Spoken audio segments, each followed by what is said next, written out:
So let's talk about what HealthShare is not before we go too far down the rabbit hole. So HealthShare is not insurance, right? So if you're looking for an insurance and looking for an insurance provider or plan, HealthShare is not going to fit that, right? It's just not an insurance company.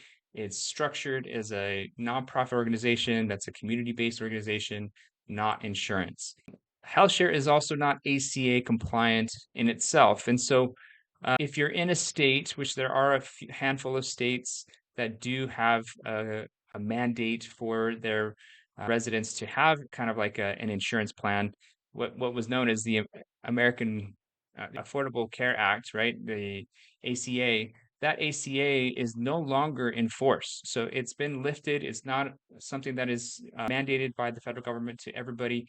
So when they tell you, oh, this is ACA compliant, it doesn't really matter. It's just fluff, right? And so, but a HealthShare itself is not an ACA compliant plan by itself. So if you have a need to meet ACA requirements because you're in one of those states or you're an employer looking to offer benefits to your employees, I do have solutions available that work with employers with over 50 employees, and you need to meet those ACA requirements, right?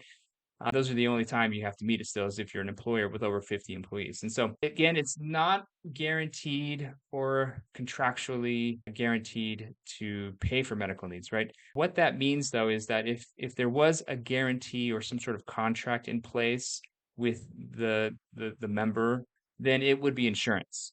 And because insurance is that's what insurance is it's a contracted guarantee that they're going to pay X amount of dollars for every medical need or whatever that comes up.